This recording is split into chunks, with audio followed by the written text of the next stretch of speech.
So I was growing up in the Soviet Union, kind of a Soviet Russia.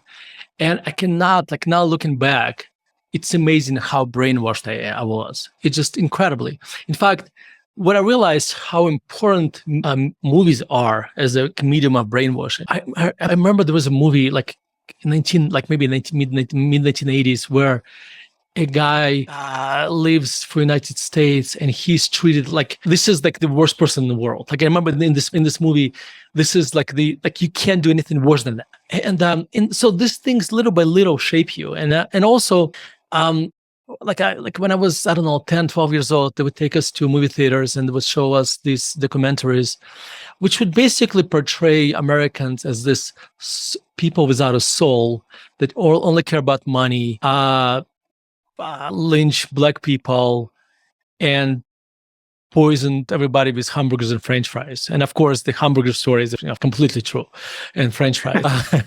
And so my father has two younger sisters.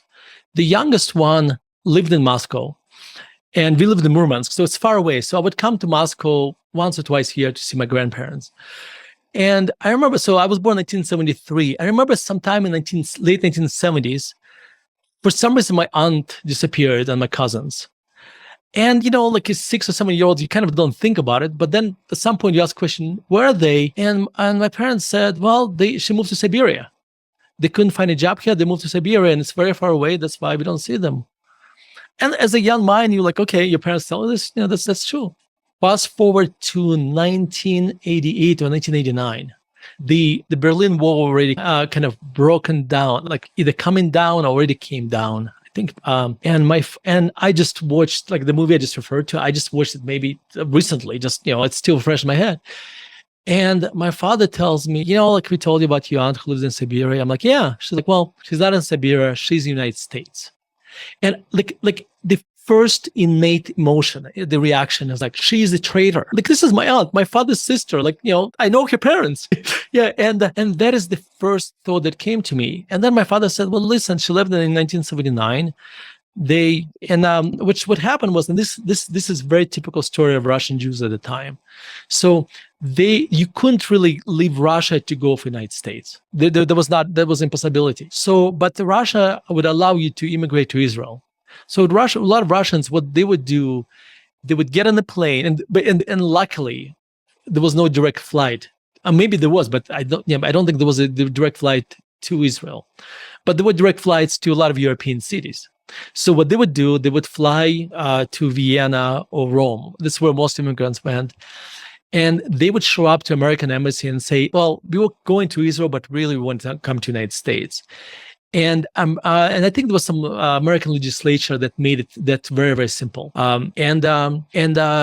This ended up in Brooklyn. And like when you watch Moscow on the Hudson, that kind of was describing her life. And what was interesting about this, I just mentioned Moscow on the Hudson. I remember when I watched Moscow on the Hudson for the first time, and I want you to picture this. Imagine a huge apartment building, huge, like that has maybe, I don't know, hundreds, maybe thousands of apartments. And then in the basement, it has a very large space. And what people would do, this is like 1980s, like now late 80s, they would basically take a VCR and connect maybe several TVs to it. And they would play American movies dubbed into Russian. And this became our cinema. So if you wanted to watch new American movies, if you wanted to watch Rambo, if you wanted to watch whatever, Schwarzenegger and Stallone were huge then.